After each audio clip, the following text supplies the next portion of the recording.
अस्सलाम वालेकुम दोस्तों, वेलकम टू माय चैनल। आज हम सुनेंगे एक ऐसी डरावनी कहानी जिसमें मज़ाहिया पहलू भी शामिल हैं।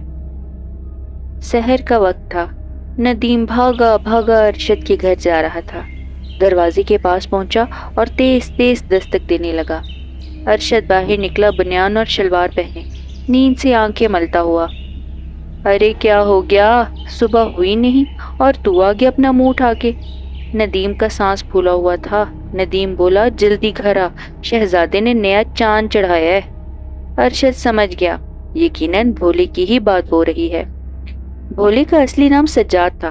25 साल का जवान था, मगर अकल से पैदल। उसकी बेवकूफियों की वजह से पूरा गांव उससे तंग था, मगर दिल का साफ और अच्छा इंसान था। नदीम और अरशद उसके बचपन के पक्के दोस्त थे। अरशद ने जल्दी से कमीज पहनी। नदीम और अरशद भागे भागे भोले के घर गए। भोला चारपाई पर बेहोश पड़ा था। पास ही भोले की माँ, बाप और बहन परेशान बैठी थी। नदीम और अरशद भी पास आके बैठ गए। नदीम ने हमदर्दी भरे लहजे में भोले की माँ से पूछा, मासी आखिर हुआ क्या था? भोले की माँ चिल्ला कर बोली, अरे कमबख्त को बोला भी था सुरैया के घर से दूध लेके नाक की सीध में वापिस आ जाना, ना जाने कहाँ चला गया। शुक्र है गांव के बच्चों का, वो भागे भागे आए और बतलाया भोला कब्रिस्तान में बेहोश पड़ा है। कब्रिस्तान का नाम सुनते ही अरशद और नदीम मजीद परेशान हो गए। इतने में देखा भोला अपने लब हिला रहा है, जैसे कुछ बड़बड़ा रहा हो। नदीम को तजस्सुस हुआ। जैसे ही उसने अपने कान भोले के करीब लाए, उसे कुछ सुनाई न दिया, इसलिए उसने अपने कान भोले के मुंह के और करीब लाए। अचानक भोला जोर से चिल्लाया, बचाओ! नदीम चौंका और अचानक हड़बड़ा के भोले के मुंह पे जोरदार थप्पड़ दे मारा। भोला दर्द के मारे ऊंची आवाज में बोला, हाय अम्मी जी। पास बैठा अरशद हंस पड़ा, फिर मौका महल देखकर बड़ी मुश्किल से हंसी पर काबू पाने लगा, अपने मुंह पर हाथ रख के। नदीम, जो कि दर्द के मारे भोले की चरपाई पर ही बैठा था, अपने कान पे हाथ रख के। भोले ने अचानक जोर से उसका हाथ पकड़ा और दबा दिया और चिल्लाया, माँ माँ मुझे बचा लो, माँ माँ वो मुझे लेने आ रही है, उसने बोला था मैं लेने आऊंगी, माँ माँ मुझे बचा लो। नदीम ने उसका हाथ झटकते हुए आहिस्ता से कहा, हाथ छोड़, मैं तेरी माँ नहीं हूँ। हाथ छोड़ता है या दूं दूसरी गाल पर एक, हाथ छोड़ मेरा। इतने में अरशद और भोले की माँ करीब आए। भोले को तसल्ली दी, पानी पिलाया। अरशद ने करीब आके पूछा, भोले तुझे आखिर हुआ क्या था? तुझे याद है तू कब्रिस्तान में क्यों गया था? भोला कुछ देर खामोश हुआ, फिर अपना सर खुजाते हुए बोला, नहीं, मुझे तो कुछ याद नहीं। खैर भोला कुछ ही देर में बिल्कुल ठीक हो गया था। उसे देखकर लग ही नहीं रहा था कि ये वो भोला है जो रात से बेहोश है। मगर रात को भोले ने कुछ न खाया, जिससे सब बहुत हैरान हुए। वो भोला जो 3-3 रोटियां देसी घी और लस्सी के साथ गटक जाता था, खाए बगैर सो गया।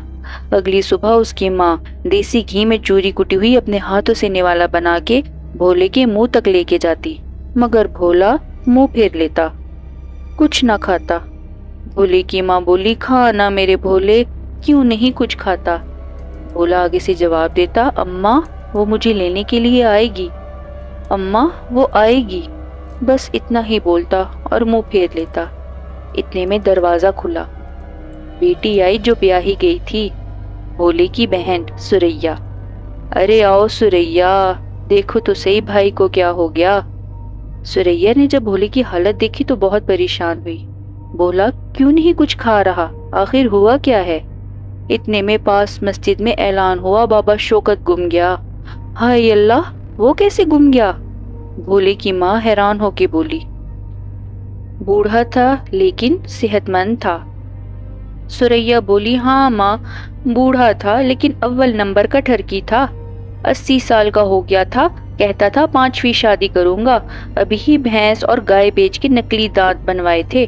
बस रात को कब्रिस्तान में बेहोश मिला, फिर कहता था वो लेने आएगी, वो लेने आएगी। 3 दिन से लापता है, पता नहीं कहाँ गया। ये सुनकर भोले की माँ जोर रुकता रोने शुरू हो गई। नदीम और अरशद भी आ गए, सारा वाकया सुना, बहुत परेशान हुए। बोले, 7 गांव में अमलियात करने वाला बाबा है, उसे बुलाते हैं। ادھر ندیم سائیکل پر پانی بھرنے کے لیے پاس ہی گاؤں میں گیا جو کہ قبرستان سے آگے تھا اور کوئی راستہ بھی نہیں تھا۔ وہ شام کو گیا، سائیکل کا ٹائر پنچر ہو گیا، سائیکل ہاتھوں سے پکڑ کر گھسیٹتے ہوئے واپس لا رہا تھا۔ پانی کے کین بھی سائیکل سے بندھے تھے، اس لیے رفتار بہت آہستہ تھی۔ واپس آتے ہوئے رات ہو گئی۔ قبرستان کے بیچ میں جب پہنچا اسے دور سے ایک بارات آتی دکھائی دی۔ ندیم حیران ہوا، قبرستان کے بیچوں بیچ بارات؟ خیر اس سے دور تھے، دور سے چھنکار بھی محسوس ہوئی، جیسے رات کا وقت عورتیں بھی ساتھ ہوں۔ ندیم نے راستے کے ایک کنارے سائیکل کھڑی کی اور سائیکل کی جانب رخ موڑ کر کھڑا ہو گیا۔ اس کی کمر باراتیوں کی جانب تھی۔ گاؤں کے لوگوں کا اصول تھا کہ کسی بھی عورت کی جانب آنکھ اٹھا کے نہیں دیکھنا، اور جوانوں کو بھی یہی تربیت دی گئی۔ خیر بارات جب ندیم کے قریب آئی، اسے پیچھے سے آواز آئی، ندیم یہ لو مٹھائی کی پوٹلی، تمہارے دوست بھولے کی بارات جا رہی ہے، بھولے کو لینے جا رہے ہیں۔ اور کسی نے ندیم کے ہاتھ میں مٹھائی کی پوٹلی پکڑائی۔ وہ جوان کچھ آگے گئے اور پھر غائب ہو گئے۔ باراتی قبرستان میں گھوپ اندھیرا، جیسے ندیم نے دیکھا کہ وہ تھے ہی نہیں۔ اچانک سے ندیم نے وہ پوٹلی کھولی، اس میں سڑی ہوئی ہڈیاں تھیں اور نکلی دانت۔ ندیم کو سمجھ آ گئی کہ بھولے کی جان اب خطرے میں ہے۔ ندیم بھاگا بھولے کے گھر۔ ارشد بھی وہیں بیٹھا تھا۔ ندیم اور بھولا ایک دوسرے کو حیرانی سے دیکھ رہے تھے۔ اتنے میں بھولے کا ابا گھر آیا۔ آگے بھولے کی ابا، کہاں ہے وہ عامل؟ ارے کیا بتاؤں بھولے کی اماں، وہ عامل جعلی تھا، کسی غریب کے جن نکال رہا تھا، سر پہ اتنے ڈنڈے مارے کہ بیچارے کی جان ہی نکل گئی۔ ندیم اور ارشد غصے میں بولے، ہاں تو کب تک ہم ہاتھ پہ ہاتھ دھرے بھولے کی موت کا انتظار کرتے رہیں گے؟ ہم خود جائیں گے اس جگہ پر اپنے دوست کو بچانے کے لیے۔ بھولا تو بھی ساتھ چل۔ گھر والوں نے بہت منع کیا، مگر تینوں دوست رات کے وقت قبرستان کی جانب چل پڑے۔ بھولے تو بس ہمیں رستہ بتاتا جا، جہاں تو بے ہوش ہوا تھا۔ اتنے میں دیکھا کہ آسمان پر کالے بادل آ گئے اور بادل گرجنے چمکنے لگے۔ لو جی بس اسی کی کمی تھی، ندیم غصے میں اور ڈر میں بولا۔ تینوں کے دل میں خوف بھی آ رہا تھا۔ قبرستان کے بیچوں بیچ ہلکی ہوا، گرج چمک اور بادلوں کی خوفناک گرج، ایسا لگ رہا تھا کہ کسی شیر کے غرانے کی آواز گونج رہی ہو۔ جیسے ہی وہ کچھ آگے گئے، سامنے ایک گدھا کھڑا تھا جس نے اچانک زوردار ہوا خارج کر دی۔ پہلے تو تین دوست سکتے میں آ گئے اور ایک دوسرے کو سوالیہ نظروں سے دیکھنے لگے۔ پھر اس گدھے نے دوبارہ ہوا خارج کی۔ تینوں دوست اونچا اونچا ہنسنے لگے، کہکے لگا کے، اتنا ہنسے کہ لوٹ پوٹ ہو گئے۔ اچانک پیچھے سے آواز آئی، ارے چپ کرو، قبرستان میں آدھی رات کے ہنس رہے ہو؟ موقع دیکھو، محل دیکھو، منظر دیکھو اور اپنی حرکتیں دیکھو۔ تینوں دوستوں کی تو جان ہی چلی گئی ہو جیسے۔ ڈرتے ہوئے کانپتے ہوئے پیچھے دیکھا تو چاچا کھڑا تھا، بھولے کا ابا۔ ارے چاچا تو یہاں کیا کر رہا ہے؟ ندیم غصے میں بولا۔ ارے میرا جوان بیٹا پاگل ہو گیا ہے، میں اس کو اس ٹائم اکیلے کیسے آنے دیتا؟ چلو آگے۔ ندیم سب کو وہاں لے گیا جہاں اس کو بارات دکھائی دی۔ دور سے ایک بونا آتا دکھائی دیا، پاس آ کے بولا، ارے ندیم تم یہاں کیوں آئے ہو؟ میں خود ہی آ رہا تھا ملکہ کے لیے دولہا لینے، دولہا خود ہی ساتھ آ گیا۔ سب حیران ہوئے۔ بولا بولا، ارے یہ تو غلط بات ہے، زیادتی ہے۔ سریا آپا کی جب شادی ہوئی تھی وہ دولہے کے گھر گئی ہمیشہ کے لیے، میں کہیں نہیں جاؤں گا۔ سن بونے، اپنے باجی کو جا کے بول دے بھولا لینے آ رہا ہے، وہ آئے گی ہمارے گھر۔ ندیم اور ارشد نے اپنا ماتھا پیٹا اور غصے میں بولے، ارے وہ کوئی حسن پری نہیں ہے، چڑیل ہے، پگلے خود بھی مرے گا ساتھ ہمیں بھی مروائے گا۔ خیر وہ بونا آنکھوں کے سامنے ہی یہ بولتا ہوا غائب ہو گیا دھواں بن کے کہ ٹھیک ہے دولہے کا پیغام دینے جا رہا ہوں۔ ارشد نے جب یہ منظر دیکھا تو کانپتی آواز میں بولا، ارے پروگرام تو بڑھ گیا، سب بھاگو۔ جیسے ہی چاروں بھاگنے لگے، ان کے سامنے ایک سفید لباس میں ایک عورت کھڑی نظر آئی جو اونچا اونچا چیخنا شروع ہو گئی، نہیں چھوڑوں گی، نہیں چھوڑوں گی۔ بھولا بولا، ہاں ہاں باجی مت چھوڑنا، ویسے بھی میرے قاری صاحب کہتے ہیں چھوڑنے سے وضو ٹوٹ جاتا ہے۔ اتنے میں ندیم نے بھولے کے سر پر تھپڑ مارا اور کانپتی آواز میں بولا، ارے وہ زندہ نہ چھوڑنے کی بات کر رہی ہے، کمبخت कभी तो संजीदा हो जाया कर। इतने में वो औरत बोली, भोले मुझे तेरा पैगाम मिल गया, मैं आ रही हूँ तेरे घर, मुझे ले जा भोले, मुझे ले जा। भोला बोला, हाय अल्लाह, ये मैंने क्या कर दिया? मैंने तो आपको बाजी कह दिया, अब तो हमारी शादी नहीं हो सकती, अल्लाह मियाँ सजा देंगे ना। वो औरत गजब में आ गई, गुस्से में चीखने चिल्लाने लगी, मैं मार दूंगी मैं। साथ ही इस औरत की शक्ल बिगड़ने लगी। खौफनाक सूरत देख के भोला बोला, बाजी तो मारो ना मारो, मेरी तो निकलने लगी है। नदीम ने भोले की बाजू झंझोड़ते हुए जोर से कहा, खबरदार भोले, यहाँ मत मारी, तेरी बहुत गंदी बदबू है, सब के सब यही मर जाएंगे गधे। गधे का नाम आते ही वो चुड़ैल बोली, क्या कहा? ये भी गंदी गंदी मारता है, मुझे नफरत है तुम इंसानों की गंदी आदत से। गांव का एक बूढ़ा टर्की भी बहुत गंदी बात मारता था, मैंने उसे गधा बना दिया।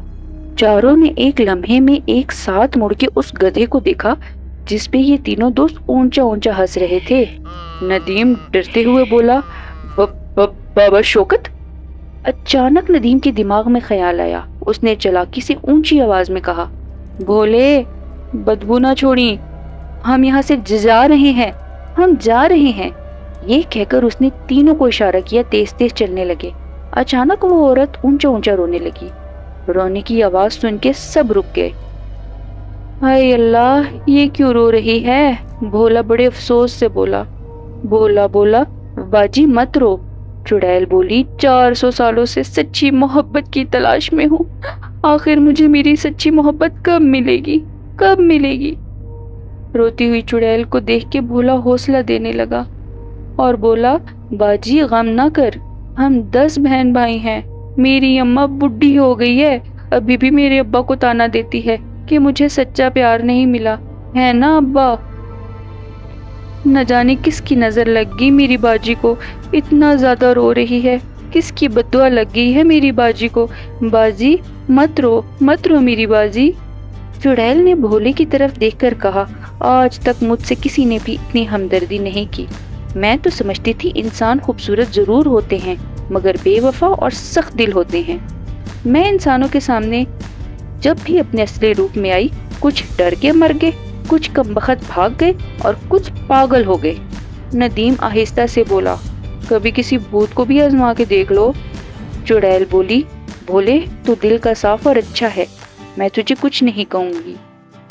भोले ने कहा, बाजी मेरे बाबा शौकत को भी ठीक कर दे और अपने जैसे किसी मखलूक से शादी कर ले। चुड़ैल ने कहा, हाँ, इस इंसानों की दुनिया में मुझे रुसवाई के सिवा कुछ नहीं मिला, मैं अपनी दुनिया में ही अब जाके बसेरा करूंगी। यह कह के वो चुड़ैल हवा में उड़ के गायब हो गई। इतने में सुबह हो गई।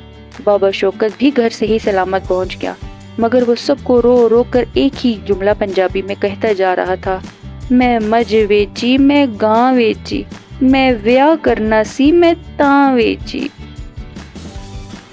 दोस्तों, अगर आपको मेरी वीडियो पसंद आई हो तो प्लीज़ शेयर करें, लाइक करें और कमेंट बॉक्स में अपनी राय का लाजमी इजहार करें। अपना बहुत ख्याल रखें। अल्लाह हाफिज़।